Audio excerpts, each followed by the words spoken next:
Yes, we asked our audience for questions, and the questions have been pouring in different ways. And there's one that has come in different formats, and we have chosen to title it House Chores Palaver. Oh, yes. Should house chores be causing problems in the relationship? The answer is actually no, but do they cause problems? The answer is yes, unfortunately. Yes, why do they cause problems then? Well, I think sometimes because of how we see it, I think many things about life is about perspectives. Yeah. So if you come from a perspective, from traditional perspective that thinks this is the role of a woman, that is the role of a man, and so you find yourself fixated. So if you have that kind of a mindset and you're married to his partner who has a different mindset, the mindset of flexibility. All right. So, and you come from a rigid mindset that this is the way it is, this is the way it should be, this is the way it will always be. That's going to create a lot of rifts, right? Because someone comes from a traditional mindset to abandon some kind of roles to the partner, thinking he should pick it up, she should pick it up. It's an unconscious thing that even though your partner is not available, even though your partner is as busy as you are, you're just thinking, that's not my business. My job is to do X, Y, Z. All right. So this kind of mindsets can create a rift, can create a problem. Not about the house chores themselves. It's the mindset. When we have a rigid mindset and compare it to the flexible mindset, it can create some problems. So today we'll be selling different perspectives. Correct. Okay, we'll try not to be prescriptive. Yes. So it's up to you to take whatever would work for your relationship. Yes. But it's just good that, from time to time we sit back and assess, is this really working for us? Because sometimes you find people from maybe African or Asian settings who relocate to the Western world. And then they're like, let me use your word, fixated on how they want things done. So what happens is they come to the Western world and they start struggling. You shouldn't. I mean, it shouldn't tear you apart. No. So we will sell some perspectives and hopefully things will, be different. So we recommend you listen to this with an open mind. Don't say, oh, these people are going to trick me. No. Have an open mind. You don't have to take what we're saying, but just consider it and see how this can help you minimize some of the rancor or conflict you're having around this issue. Yes, hey, and it's lovely to have you all here. Thank you for joining us. I am Chidi Akunna. And I'm Victor Akunna. Yes, if you're new to our channel, Foundation for Family Affairs, please feel free to hit the subscribe button and the bell next to it so you're notified when we drop this lovely content. Yes. And thank you to all our returning subscribers. We appreciate you. At the Foundation for Family Affairs, our mission is to connect hearts and raise healthy families. You see why what we're talking about today is crucial. The state of things in your marriage, the state of things in your family. How healthy is your family? Okay, so we've tried to capture our points in a topic that would in an acronym that would help you recall what we'd be talking about today. Simply SHAPE. SHAPE. Correct. SHAPE. So we'll go in that order. So S would be seasons. Seasons come, seasons go. What season are you in at the moment?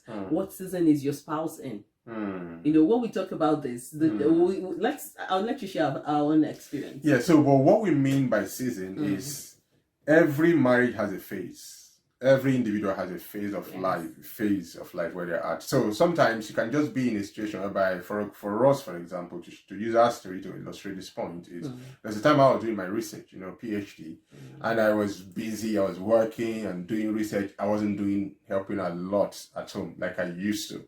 So my wife had to pick up a lot of the work. The cooking, the cleaning, the washing, everything. All right. So because I needed that time to finish, not for the whole 3 years. It was particularly towards the end of my research, because I needed that time to focus so that I can finish within deadline. Okay, because it was going to cost us more if I overshot the deadline. So she gave that ultimate support. And there was a time the role was reversed as well, where she had to do a legal practice course. All right, so she had to do that, and she will go to work, then go to training, then come back, home. It was very intense. So I had to pick up all that. That's what we mean by season.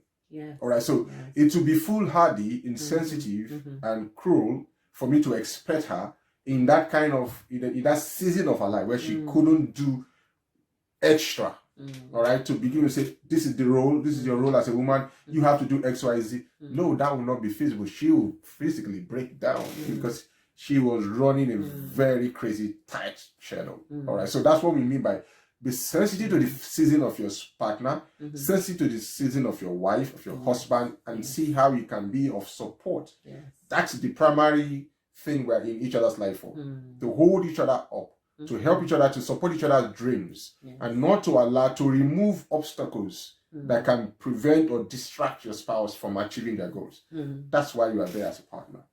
I mean, as you were sharing, I just remembered the story of someone who would go to, I think at the time she was working also and taking a course, and she would come back later at night and realize that the sink would be full of a lot of things to wash.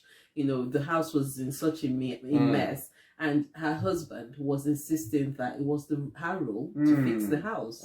You know, but it would have helped if he just, you know, took cognizance of the fact that she was just going through a season at the time, and she needed more support from him. Absolutely. You know, and probably things would have reversed to the way it was. Absolutely. You know, or the way it used to be. So that's a very good point. All right. So the next point we have would be what we've titled the helping out mindset. Sometimes we see this where, especially the men, you know, they sound like, I am helping. You know, she should appreciate it because I'm helping. You know, and we always would say you should have an ownership mindset in the house. You belong here. You live here. You know, it's our home. It's what we make of it. Yes. That's, there goes again the mindset of being fixated and the flexible mindset. All right. So when you think in your head, it's the role of a woman. You've come with that assumption that you are helping. You come with that, you know, that entitlement that you are helping. You are coming here to help. In other words, if she should be happy if I do the dishes. No, the dishes is for everyone that lives here. The cooking is for everyone that lives here. So we live here. We take responsibility for our territory. It's like you know, it's like like a country. Everyone is responsible for how clean the environment is. You don't say that it's the job of the people who clean. No, you should be responsible for not throwing things on the floor because it's a collective environment. It's a common area. We should look after it, and that's how the house should be. Yes. Everyone should be responsible for tidying up. Sometimes. If you come from a flexible mindset, for example, you're the first person to get home, make the meal available for people.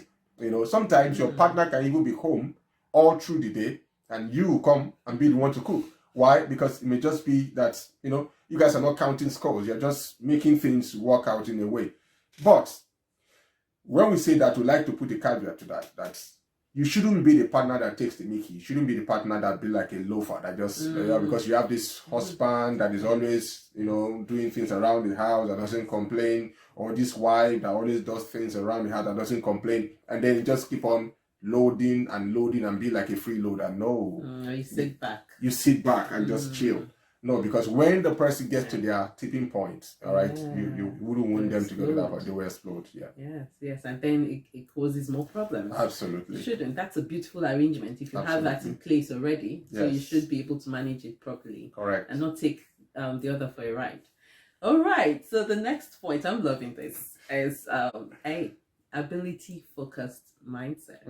Okay, and this is just where you sit down and you just what are your natural leanings? What is this person good at? You know, so there I mean, we've had this where we'll talk about us, but let me give this example. Okay, where one person says, no, I hate doing laundry. It's not my thing. Like, and the other just understands and says, oh, okay, it's something I enjoy doing. So how about you do the other thing I don't love doing? Yes. You know, and it just works out well like that. Yes. That really, really helps. That helps because it just helps you guys to just flow. All right. So some people love doing dishes. I've heard people say, you know, they like doing dishes. Some people like cooking. Yeah. They like to experiment. They like to serve people. They like the feeling, the and the wow people make. You like comedians, they like the laugh.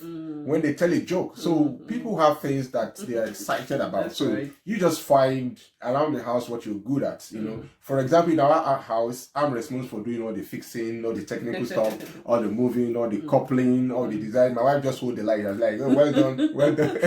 But that does not mean you shouldn't, the other person, or I shouldn't learn how to do it. Yes, that's very good. That's a very good point, you know, because sometimes what happens if your partner traveled, if your husband's traveled, if your husband travels, your wife travels, and you're unable to do, some people, they are absolutely useless in the kitchen.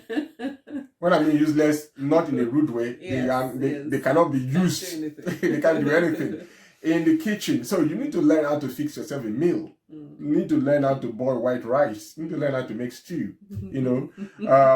I at some point I had to challenge myself to begin to learn new things to cook.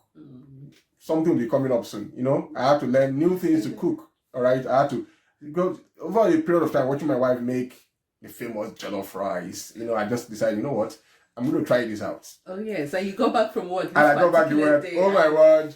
My wife just heard blending downstairs. She called me, what's happening? I said, don't worry.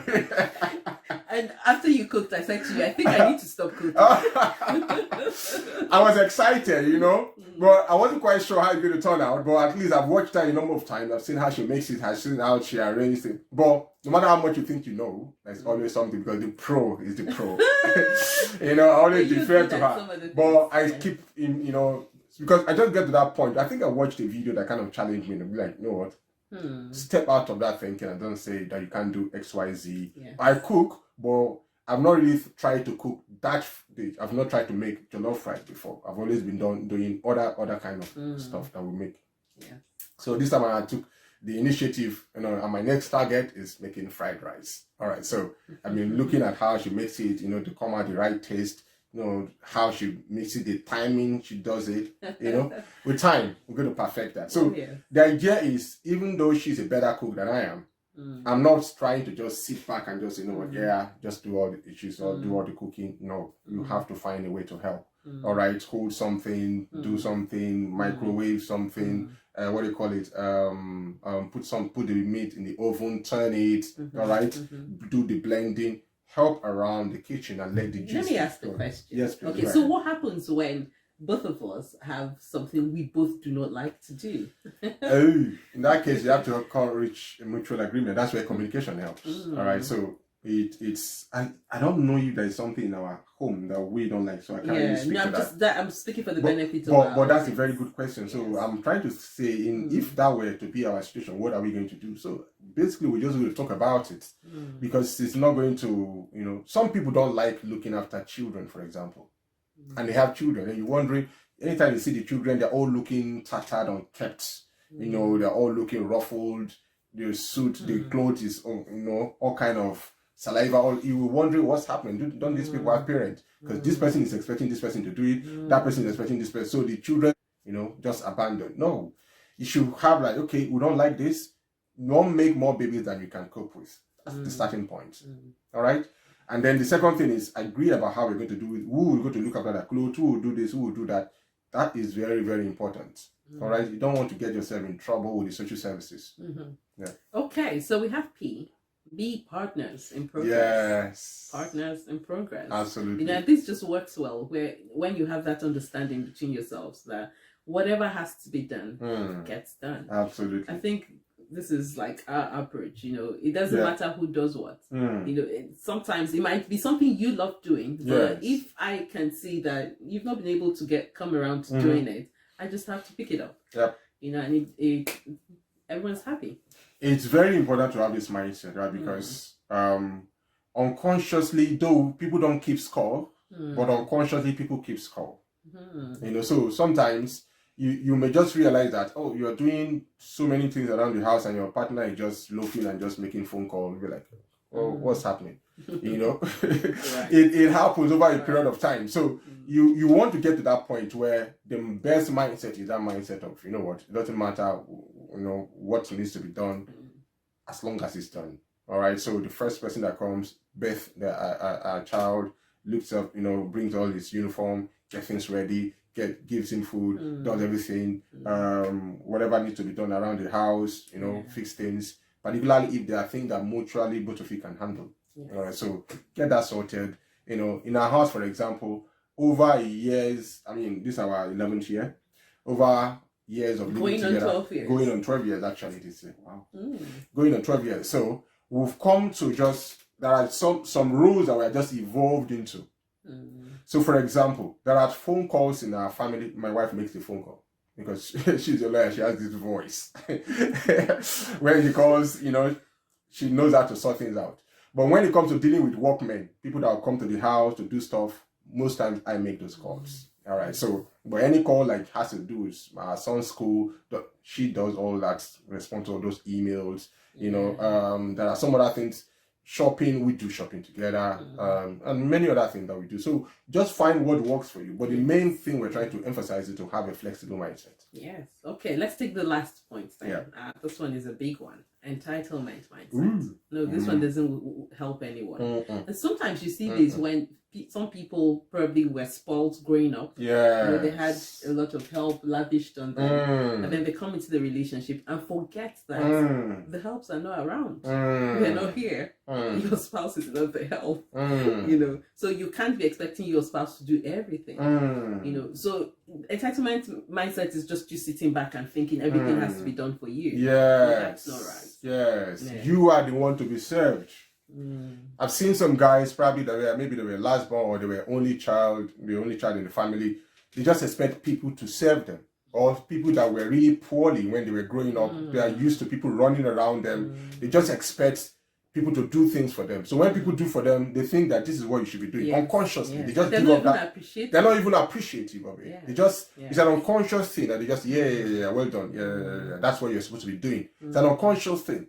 And people like that, they look for relationships that are subservient.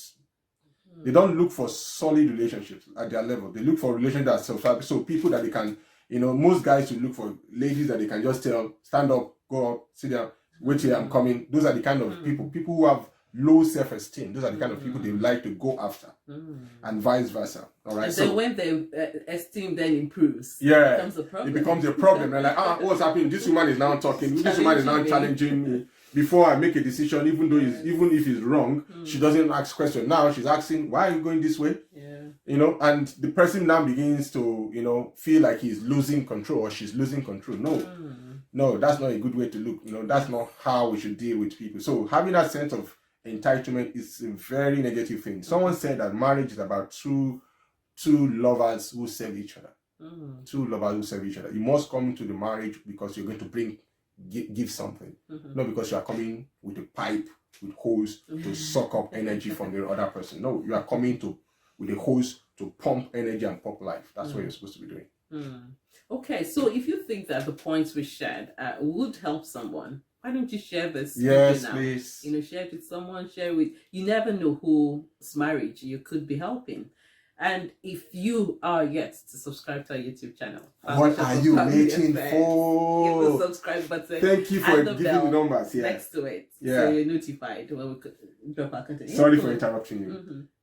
Thank you for helping us reach out to more people. Yes. Yeah, we can see the numbers going on. We can see more people subscribing. We can see more people engaging with us. That's the reason why we do this, to be able to reach out to more people. And what's most fulfilling is when people call to say, you know, I saw the clip and this was the adjustment I made. Oh, wow, we're so excited. That's beautiful. You know, that's why we do what we do. That we all get better, you know, and have better relationships, better family relationship. And you guys are keeping us on our toes as well. Yes. Thank you. Because we have to keep living right. Exactly. To have the audacity to talk about this. Yes. Otherwise, it will be inauthentic. Yes. And I was just going to say, we'll come around to the other questions, but keep them coming. We enjoy them. And if you have any comments, please feel free to share in the comment section. So we will see you on the next one. Bye. Bye.